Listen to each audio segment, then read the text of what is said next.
Bonjour à tous et bienvenue sur ma chaîne YouTube. Aujourd'hui, une nouvelle vidéo en partage avec vous. Une vidéo qui concerne l'action. Mais de quelle action parlons-nous?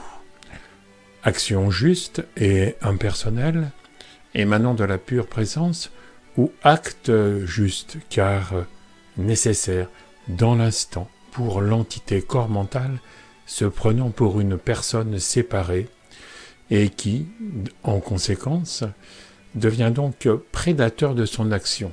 Alors, qui agit dans la non-dualité? Devons-nous faire ou laisser faire? Et comment contempler l'action depuis le regard inconditionné et impersonnel du témoin intérieur conscient d'être conscient? En fait, dans l'action contemplée, personne ne fait. D'autant plus que la personne n'est personne. Tentons d'y voir plus clair. L'action contemplée se produit au sein d'une écoute détendue, une écoute à la fois intérieure et extérieure, comme une écoute intégrale et globale, à 360 degrés pourrait-on dire. Une écoute qui est pure présence, pure attention. Une attention qui ne se porte pas sur quelque chose en particulier. Une attention sans prêter attention sur un point précis, mais une attention libre de l'ego, comme une écoute sans aucune contraction qui s'écouterait aussi elle-même et sans motif particulier. Elle n'est donc pas issue d'un mouvement intrusif souhaitant s'immiscer dans ce qui est tel que c'est, pour défendre un point de vue isolé ou un besoin de sécurité. Défendre, c'est bien là l'action principale qui émane de la personnalité de survie, qui, de plus, avec sa façon de croire, engendre sa manière de voir. Et au niveau collectif, nous voyons bien que l'affrontement de ces points de vue dégénère dans un chaos intense, en manque de renouveau. L'ego est donc le prédateur de l'action. Il demeure victime de ses insuffisances et de ses compulsions erratiques. La vie, elle, ne possède aucun point de vue, car elle les contient tous. De même, la vie n'a pas besoin de tradition ou de méthode, ni même de discipline pour exister, car le mouvement de vie qui s'exprime en nous contient déjà en lui toute la grâce de l'infini. Alors existons dans la contemplation de nos actions, lorsque nous sommes mis en action par plus grand que nous. Je veux parler de l'amour inconditionnel. Ainsi, cette action que l'on contemple depuis le cœur même de son être ne cherche pas à combler un quelconque manque psychologique. L'être accueille l'inconnu, toujours neuf à chaque instant présent, dans un état d'ouverture, de confiance et de totale disponibilité. Dans cette écoute intégrale, le moi égotique de la personne se croyant séparée est perçu comme tous les autres objets de perception que sont, outre ceux des 5 sens, les pensées, les émotions et les sensations. C'est donc là le sens de l'identification à l'entité corps mental qui est transcendée. Car le fait d'observer comment l'ego s'est construit lui fait en quelque sorte perdre son attractivité, son influence et sa crédibilité. À la surface de l'océan impavide de la matrice quantique, ce que nous appelons le monde pourrait se comparer à autant de vagues qu'il y a de refus de ce qui est. Ainsi, l'ego est une vague qui perd de son intensité, mais qui, comme les autres vagues, agite toujours la surface de l'océan de l'être toujours impassible en lui-même, comme un veilleur se veille en lui-même. C'est ce rappel à soi, cet appel du soi, qui nous extrait des vagues mouvantes et émouvantes de l'ego. L'océan infini, si calme et si immobile en son centre, contient pourtant en lui tout le mouvement des vagues. Alors, nous voyons les mouvements qui sont en nous comme des énergies de vie toujours changeantes et qui nous traversent et que l'on observe, puis que l'on accueille. Ainsi, nous ne sommes plus les prédateurs de ces énergies observées. Nous sommes enfin dégagés de l'appropriation qui nous attache à une illusoire identité. Dans ce recul intérieur, au cœur de l'être, sans intervenir pour le moins du monde, pour son propre compte, dans une vision contemplée de ce qui est tel que c'est, s'exprime alors en notre sein un élan de contribution dédié au bien-être de l'ensemble. C'est celui de l'intérêt général et de l'unité de la famille humaine. C'est comme si notre raison d'être personnelle s'était fusionnée avec la raison d'être universelle. C'est comme si notre point de vue devenait le point de vue de la vie. Alors, l'écoute s'écoute elle-même. Alors, la perception se perçoit elle-même. Alors, le ressenti se ressent lui-même. Dans ce retournement de la conscience sur elle-même, il y a reconnaissance, sans personne pourtant pour se reconnaître. Quand la personne n'est plus personne, l'instant présent est la caresse infinie de l'éternité. Alors, l'amour rayonne, puisqu'il est notre destin, celui d'aimer sans condition. Alors, la paix entre en existence. Laissons-nous agir, car, comme un canal, nous sommes le passage quantique et entremêlé entre le fini et l'infini, par lequel les choses sont agies. Nous ne sommes responsables de rien en tant que pure présence. Seul l'ego illusoire peut prendre la responsabilité de son bonheur, avec juste un libre arbitre n'étant qu'apparent. Cela est donc fictif lorsqu'il est vu par la présence. Et rien ne nous est personnel.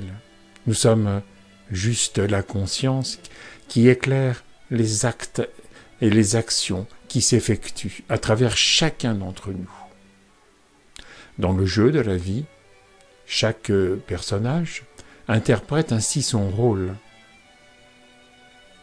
Nous sommes donc les acteurs qui jouent le jeu de la vie sur un écran quantique, une toile cosmique, une géode universelle dont nous ne sommes qu'un des pixels. Mais un pixel holographique et fractal qui s'éclaire avec toute la lumière de la source. Si le monde n'était que la somme de nos réactions collectives, alors où est le problème lorsque nous n'y pensons pas et que nous sommes immergés dans le silence salvateur de la présence? Où est le problème lorsque nous vivons comme étant le ciel qui observe simplement les nuages qui passent sans se laisser entraîner par leur sillage? Les pensées et les problèmes se dissolvent dès que nous ne sommes plus identifiés avec. Si telle ou telle chose nous dérange, c'est que nous endossons la perspective de la personne séparée que nous croyons être. Et l'action de la personne est activée par la mémoire, par les conditionnements et par le jeu de l'attraction-répulsion, qui façonne notre prisme du monde, un monde particulier dans lequel nous nous sommes enfermés. Par contre, dans cette ouverture qui est pure attention, pure écoute, pure conscience, c'est la dissolution du petit moi qui s'opère dans cet espace infini.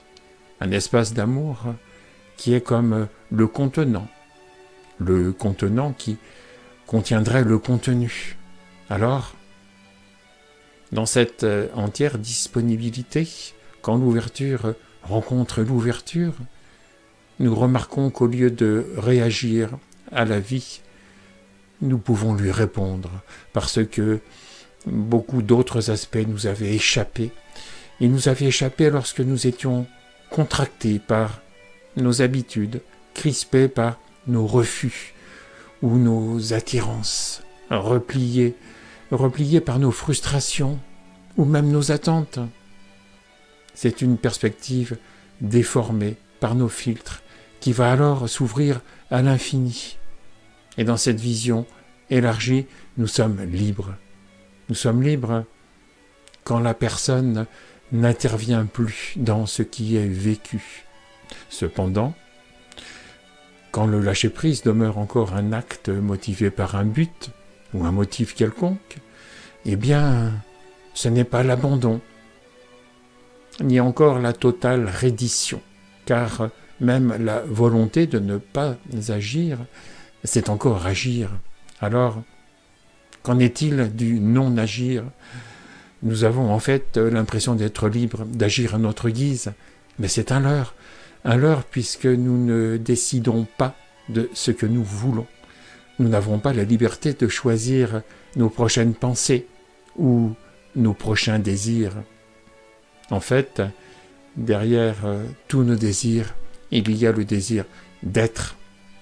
Le désir d'être, lui, est mis en action par le mouvement de vie originel. Je veux dire la joie d'être et de communier avec la vie dans l'unité qui nous rassemble en son sein et qui rassemble en son sein tout le vivant dans son ultime reconnaissance. Alors, bien sûr, cet espace d'accueil sans condition témoigne de sa plénitude quand il s'établit dans la profondeur de l'écran blanc, celui du cinéma, sur lequel se déroule le film de la vie.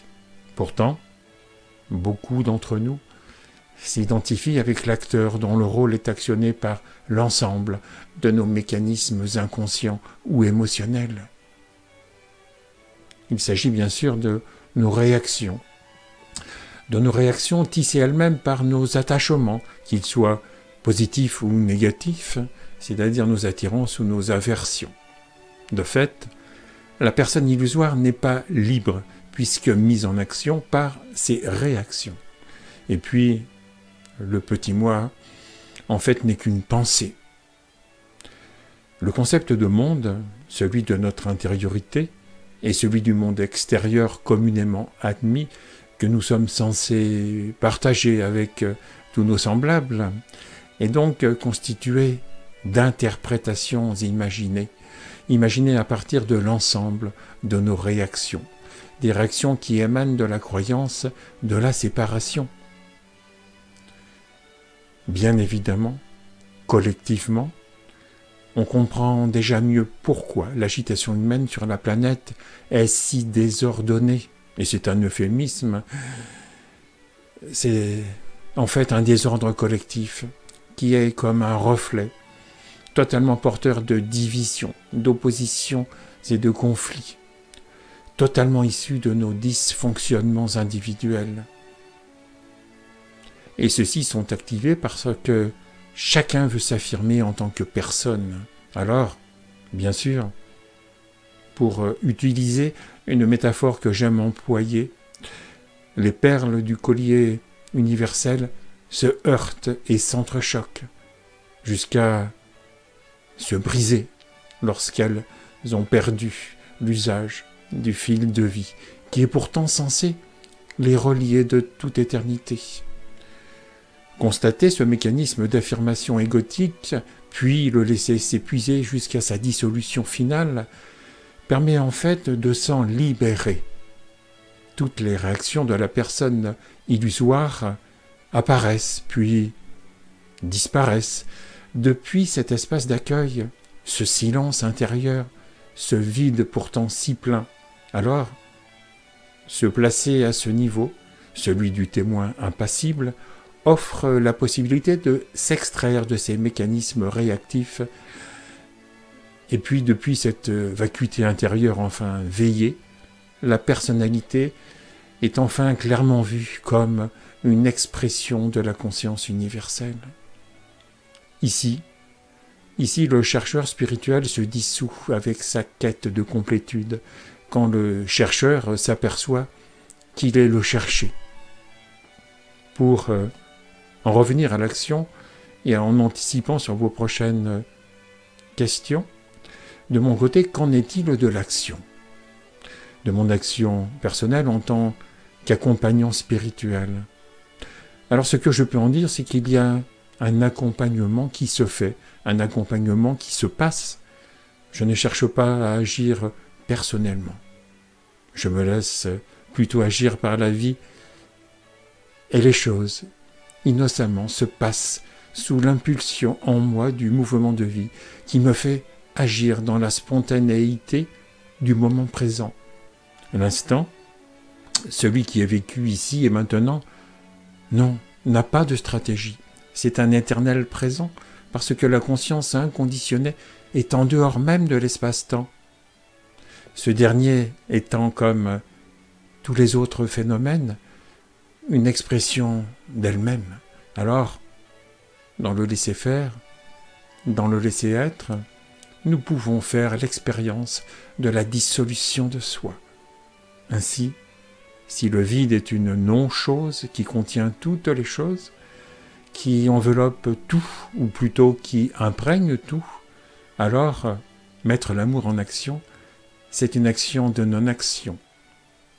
Mais on ne peut pas aller chercher le silence, ni le vide intérieur. Pourquoi ? Parce qu'ils sont déjà là, de toute éternité. Et c'est en fait ce que nous sommes en essence. Et si l'intention était une action, cela ne pourrait être que l'action de grâce, parce que c'est bien la vie qui nous anime, c'est bien la vie qui se vit en nous. Aussi nous sommes tous au service du processus universel, c'est-à-dire de mettre l'amour en action. Pour conclure, je vous souhaite de ne rien faire. Il suffit simplement de laisser rayonner la pure présence en vous. Elle est contagieuse en suscitant partout des résonances de cœur tout autour de vous. Faire rayonner la pure présence, c'est offrir son regard au regard de l'amour, en se laissant totalement agir par la vie. Alors voilà, merci pour votre attention. Merci de vous abonner à ma chaîne YouTube et de la faire connaître autour de vous. Je vous dis à bientôt pour de nouvelles vidéos en partage avec vous.